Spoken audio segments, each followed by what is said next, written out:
gimana nih? Kalian nontonnya lagi pagi, siang, sore, atau malam? Kalau lagi pagi, selamat pagi. Kalau lagi siang, selamat siang. Kalau lagi sore atau malam, selamat sore dan selamat malam. Sebelumnya, kenalin nih, aku Yesi Priscila dan hari ini aku bakal ngobrol-ngobrol nih bareng sama Zen. Nah, kita berdua nih kebetulan sama-sama anak agribisnis dan hari ini kita tuh bakal ngobrolin soal microfinance. Kayaknya agak sedikit mungkin kurang familiar di kuping teman-teman sekalian ini tentang microfinance itu apa atau itu gimana, fungsinya untuk apa. Nah, jadi hari ini kita bakal ngobrol sama Zen. Mungkin agak sedikit berbeda karena ini dari persepsi kita sebagai mahasiswa ya, teman-teman ya. Jadi, anyway, Zen, apa kabar hari ini? Alhamdulillah baik, baik Oke, sekali. Gimana iya. Isi? Baik juga, aku juga baik banget, terus seneng banget hari ini kita bakal ngebahas soal agak-agak berat biasa aja ya, biasanya kita kayak ngerumpi-ngerumpi ringan gitu kan, hari ini kita agak ngobrolin soal tentang microfinance. By the way, Zen, eee, pasti pernah denger dong ya sebagai anak agribisnis tentang microfinance, boleh dijelasin dikit nggak sih Zen, microfinance itu apa sih sebenarnya? Ya, eh, ada kata mikronya ya, alias lebih kecil dari kata kecil. Jadi microfinance itu keuangan untuk skala yang lebih kecil. Dalam kasus ini, eh, pembiayaan yang skalanya lebih kecil lagi. Biasanya eh, untuk orang kecil ya, dalam tanda kutip orang kecil ya, yang eh, mau minjemnya memang dalam jumlah kecil, entah itu untuk usaha kecil, usaha mikro, dan lain sebagainya. Secara umum microfinance seperti itu. Nanti bakal juga Mmm. melibatkan lembaga keuangan mikro juga. Dan nanti selanjutnya kita singkat LKM aja ya, lembaga keuangan mikro. Oke, tadi ada nyinggung-nyinggung soal pembiayaan nih, sebagai kayak kita tuh kan mahasiswa agribisnis nih ya, pasti sudut pandang kita itu biasa kalau belajar tuh, pasti arah-arahnya itu balik lagi ke sektor agribisnis dari hulu sampai hilir gitu kan. Nah, karena tadi ngobrolin pembiayaan ya, pembiayaan untuk agribisnis tuh sebenarnya beda nggak sih Zen sama untuk sektor-sektor lainnya? Pertanyaan bagus ya. Eh, Kalau di Tiongkok, bank pertanian itu eh, ada banknya khusus dan ternyata itu jadi salah satu bank paling gedenya mereka. Kalau di kita mungkin eh, kayak jajarannya BRI sama BCA tuh kan dua, Mmm. dua bank yang paling gede ini. Nah, kalau di Tiongkok salah satu bank terbesarnya sepengetahuan aku itu bank pertanian. Em, Kalau misalkan bedanya sama usaha yang lain, mungkin satu karakteristik dari agribisnis itu ada dari segi waktu ya, karena beberapa usaha agribisnis itu nggak bisa kalau disuruh nyicil bulanan, karena memang panennya minimal kalau padi itu 3 bulan, gitu kan, udah minimal itu ya, ada yang 4 bulan, kan, atau mungkin ada yang lebih. Nah, salah satu tantangannya kalau di agribisnis ya itu tenggat waktu, jatuh temponya harus dimodifikasi lagi gitu. Dan juga dari segi risiko agak agak berbeda gitu, karena eh, kalau misalkan mau ngasih pembiayaan ke F&B nih, makanan dan minuman, atau padanan bahasa Indonesianya ternyata Mamin ya, industri makanan dan minuman.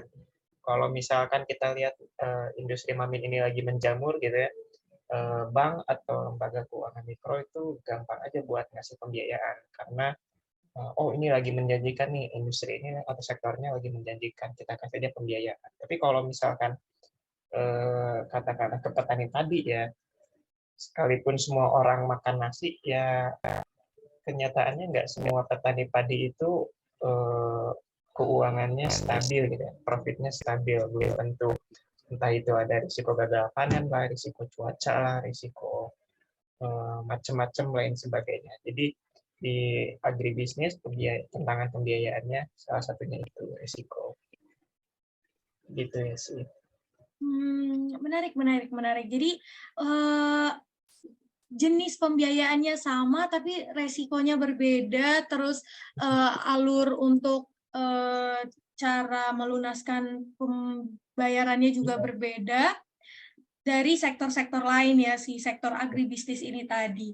Terus kalau tadi kan di sana tuh memang ada, kalau tadi di Tiongkok ya, kita cerita Tiongkok yang tadi kayak Zen bilang tuh kan ada bank khusus pertanian. Kalau di Indonesia sendiri tuh sebenarnya ada nggak sih Zen? Atau memang ya udah ini bank-bank komersial kayak biasa, terus mereka kayak, setahu aku tuh ya si BRI itu kayak memang mereka ada buat kayak sub anak perusahaan gitu yang memang ngurusin ke pertanian gitu. Tapi kalau di Indonesia sendiri bank yang khusus memang ke pertanian ada nggak sih Zen?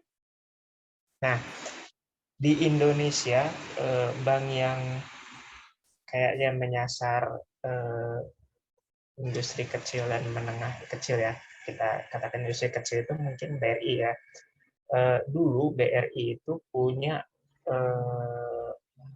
bukan sama anak ya, anak perusahaan ya, namanya BRI Agro. Nah, sepertinya itu aku pernah kepoin juga tuh websitenya. Salah satu produknya memang sedikit dispesialisasikan untuk pertanian BRI Agro. Tapi sekarang BRI Agro itu udah ganti nama lagi kalau nggak salah jadi bank bank ingat nggak bank apa ya waktu itu kayaknya kita pernah bahas ya di kelas. Iya ya, apa ya bang pokoknya BRI dia yang kerja sama ini nggak sih, dia pokoknya Bang BRI tapi dia kerja sama tuh nggak berdiri sendiri, dia kayak ada kerja sama Tanihub, terus ada apa lagi Oh dan iya, Bank Raya. iya kan Bang apa ya Namanya namanya ya? namanya Bank Raya, baru ingat. Nah, Oh iya Bang Raya bener-bener. Bank Raya ini sayangnya kayak kalau lihat ini ya, kalau lihat websitenya ya, dia kayaknya nggak membrandingkan diri spesialis BRI Agro kalau di bidang pertanian ya. Tapi secara umum BRI itu meskipun dia tidak menyematkan nama pertanian, seenggaknya BRI itu kalau di desa cabangnya ada deh gitu. Misalnya kalau kita pergi ke desa-desa tuh, biasanya kalau bank BNI susah kan sih, BNI susah. Mandiri masih ada dikit-dikit lah. Tapi kalau BRI pasti ada. Nah, itu BRI. Dan satu lagi yang dari swasta kalau di Indonesia itu ada Bank BTPN. BTPN lebih ke UMKM, mirip dengan BRI Agro, tapi juga tidak spesialisasi di pertanian. Cuma memang pertanian dikaitkan.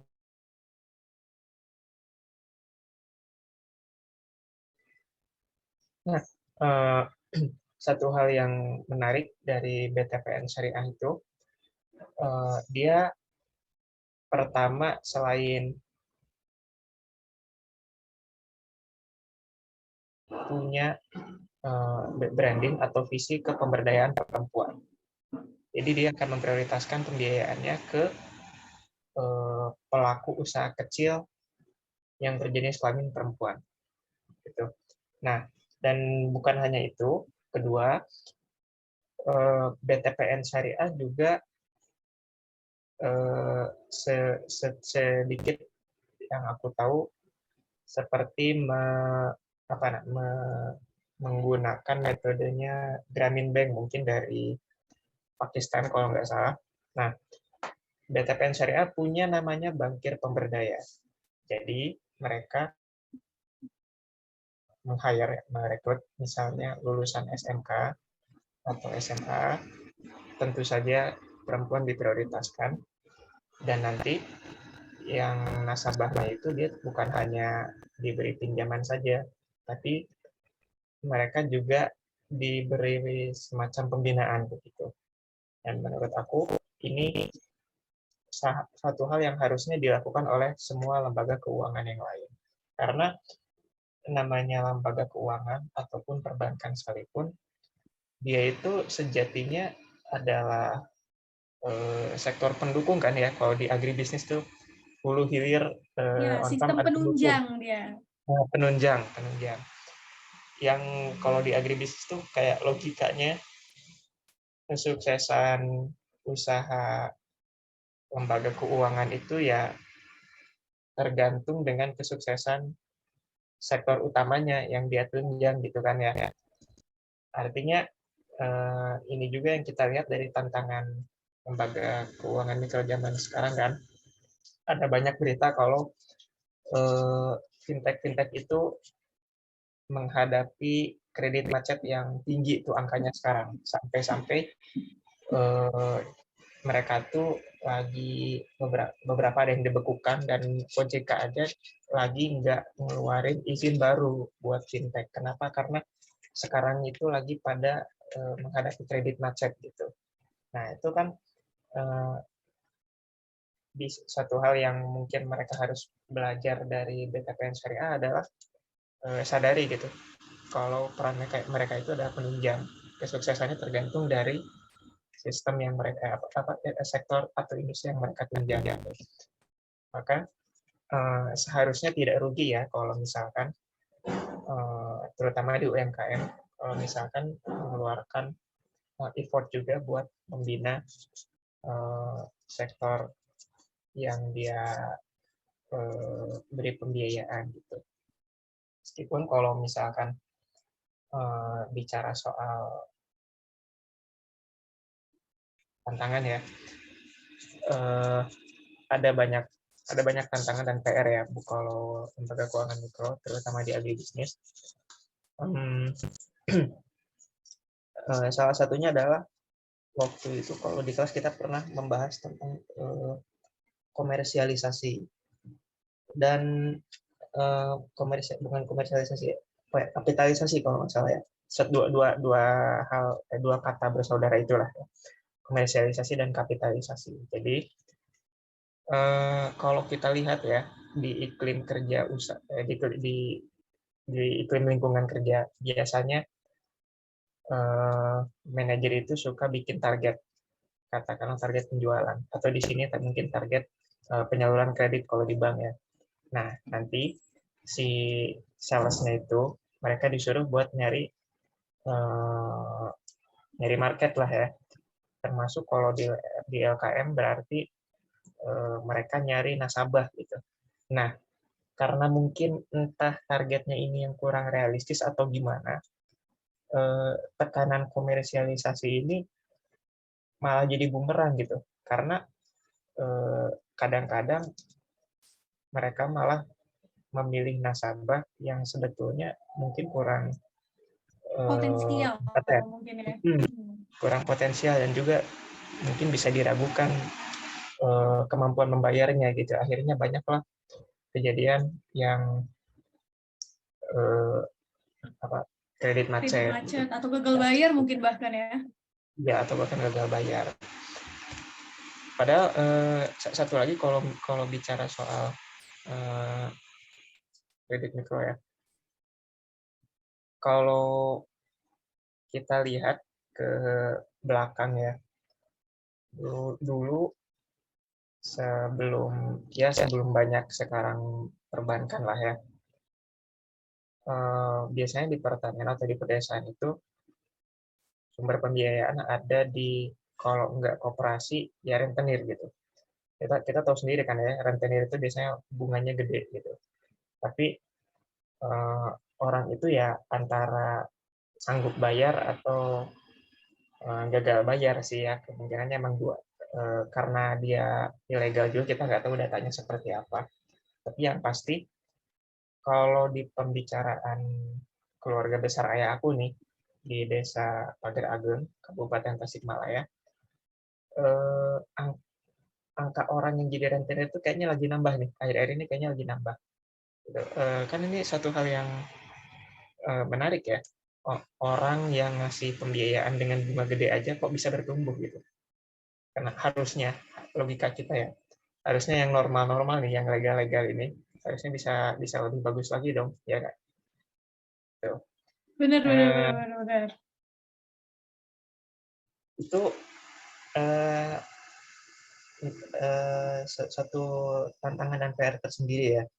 Di satu sisi pertumbuhannya jadi sinyal mungkin untuk LKM bahwa ada pasar potensial, tapi di sisi lain juga eh, harus hati-hati ya, jangan sembrono rentenir, karena rentenir juga biasanya eh, nyari nyari nasabahnya asal mau aja gitu, yang asal mau minjem, karena buat rentenir yang beroperasi secara ilegal, eh, dia nggak peduli nasabahnya bisa kembaliin atau enggak, yang penting di rumahnya ada sesuatu yang kalau misalkan dia gagal bayar bisa dia sita dan dia jual gitu, misalnya kayak gitu.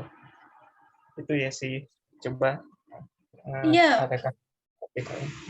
menarik banget sih ya, kalau ngomongin soal si kredit mikro, apalagi khususnya di pertanian. Tadi juga kita juga Zen juga banyak banget nyebutin jenis-jenisnya. Tadi ada yang sekarang tuh bahkan microfinance tuh udah merambat ke fintech gitu kan, atau bahkan ada yang tidak melalui lembaga keuangan, tadi melalui rentenir. Ada juga tadi nyebutinnya koperasi. Tapi sebenarnya bentuk kredit mikro nih apa aja sih, Zen? Bentuk-bentuk Oke. yang kayak orang kayak tahu lah kita gitu. Hmm. Hmm. Oke. Hmm, secara umum ya kita coba bedain dulu modal investasi dengan modal kerja. Nah, di kredit mikro ini banyak yang kelihatannya lebih banyak modal kerja kalau di kredit mikro. Investasi kayaknya ada, tapi kalau kita lihat dari jenisnya kayaknya lebih banyak modal kerja. Karena tentu saja kalau usahanya kecil menengah biasanya padat karya ya, eh, lebih banyak kerjanya daripada modalnya. Jadi nggak heran kalau lebih banyak modal kerja. Nah, tapi dari modal kerja ini turunannya atau skemanya juga banyak. Kalau eh, di fintech itu beberapa di antaranya ada yang eh, berdasarkan invoice misalnya. Atau kalau misalkan sebuah usaha itu udah punya eh, apa namanya, udah punya perjanjian jual beli atau perjanjian pengadaan, dan udah ada faktur penjualannya atau invoice itu, nah itu bisa mengajukan modal kerja ke fintech gitu, kalau di fintech ya. Kalau selain itu di eh, perbankan juga mungkin bentuknya sama, tapi kalau di perbankan eh, mereka karena mereka bisa survei langsung, akan ada skema yang lain lagi mungkin ya gitu. Jadi dari pengadaan itu, dari faktur pengadaan itu kita bisa dapat modal buat mengerjakan pengadaan barang yang bakal dilakukan atau untuk produksinya misalnya kayak gitu. Ini kalau di konteksnya agribisnis bakal sangat berguna buat yang mau eh, kerjasamanya kontrak farming misalnya. Udah punya lahan, udah dikontrak buat produksi, udah punya dokumen kontraknya, tapi misalnya belum punya modal, itu bisa mengajukan modal kerja untuk kontrak farmingnya. Atau selain itu ada lagi yang macam-macam, mungkin kalau dari perbankan ada yang per waktu atau per apa, beda lagi macam-macam, dan ada juga yang pembiayaannya diberikan kepada kelompok. Eh, Salah satunya yang aku tahu tuh di salah satu fintech syariah, namanya apa ya? Eh, Alami Syariah. Nah, mereka punya satu skema yang khusus buat pertanian itu lewat kelompok tani misalnya, atau bisa juga kalau misalnya petaninya berserikatnya lewat koperasi. Jadi nanti pembiayaannya diberikan ke kelompok tani atau koperasi, itu nanti dikelola untuk entah itu dibagikan atau distribusinya bagaimana, itu nanti dikelola oleh kelompok itu gitu. Jadi tidak perorangan. Dan itu tentu saja ada keunggulannya, yaitu Eh, Kalau petaninya berkelompok, pertama mereka gotong royong, kedua mereka juga sharing informasi, entah itu soal faktor risiko yang mungkin terjadi, misalnya karena faktor cuaca atau apa, mereka saling mengingatkan satu sama lain, atau misalnya berbagi informasi tentang teknologinya, Kak, atau berbagi informasi tentang pasar dan lain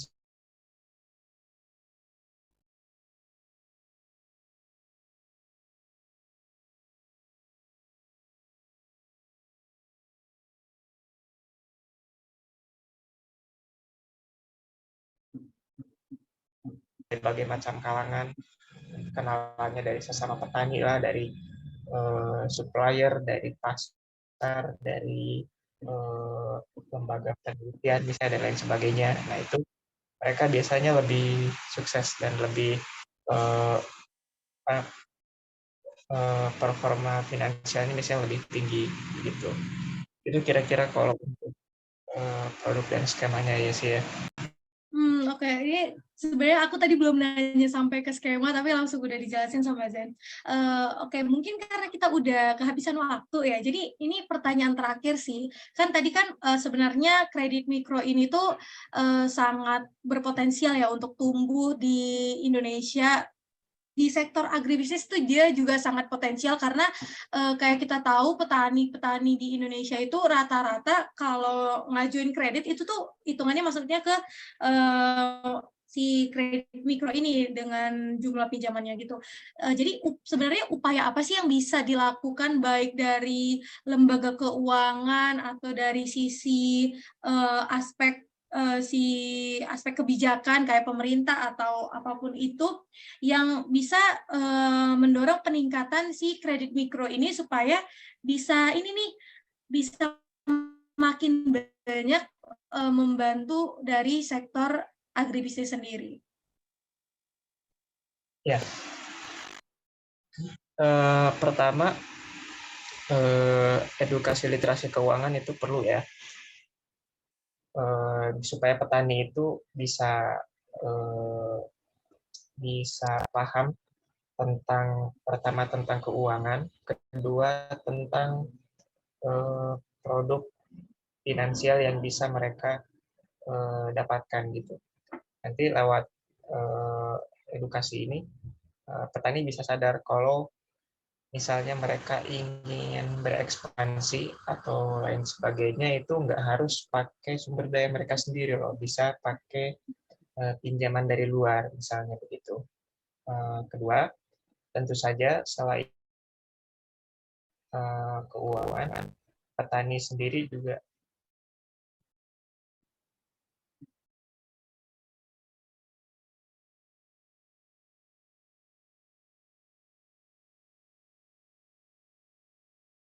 cek. Sorry, tadi keputus di mana, bisa langsung dilanjut? Tadi boleh dilanjut. Tadi baru sampai dari sisi petani yang sebenarnya mereka tuh nggak harus semua mengandalkan modal kerjanya, tidak harus mengandalkan sendiri, bahwa mereka tuh sebenarnya bisa minjem dari pembiayaan eksternal Oh iya. seperti contohnya si Ya. kredit mikro. Tadi sampai situ Dan. Oke. Nah, selain edukasi dari keuangan itu sendiri, lembaga keuangan juga sepertinya butuh dibenahi ya. Pastikan bahwa mereka itu bekerja sesuai dengan koridor, ya katakanlah sesuai koridor dan kode etiknya gitu. Jangan sembarangan dalam menjalankan usaha, karena kalau orang bilang yang aspek penting bisnis properti itu lokasi, maka kalau di usaha keuangan aspek pentingnya adalah kepercayaan. Gitu. Penting untuk lembaga keuangan itu bisa menjaga kepercayaan dan juga beroperasi dengan jujur begitu ya. Karena ada nih satu bank yang ternyata punya reputasi, dia kalau nagih utang itu suka pakai debt collector yang sadis-sadis, ada bank yang kayak gitu. Dan itu suka nawarin diskon juga tuh kalau di salah satu gerai supermarket tuh, bank itu tuh. Nah, selain itu petani dari kapasitas operasionalnya juga bisa ditingkatkan ya, terutama bisa diperkuat dari pasar terlebih dahulu. Dosen-dosen kita, mereka dari penelitiannya banyak yang menyebutkan bahwa petani itu biasanya dalam tanda kutip tergerak ya ketika ketika pasarnya jelas gitu. Ketika mereka tahu, oh kalau ada produk ini tuh bisa dijualnya ke sini gitu. Oh harganya sekian. Oh harganya stabil ya gitu. Oh harga jualnya tinggi ya. Nah kalau udah kayak gitu, biasanya petani lebih berani tuh untuk mengambil suatu langkah yang berisiko gitu. Istilahnya mengambil risiko. Dan petani juga bisa lebih uh, bertindak sebagai keputusannya seperti wirausaha lah petani itu, bukan hanya bertahan hidup gitu. Selain itu apalagi ya, market. Oh ya,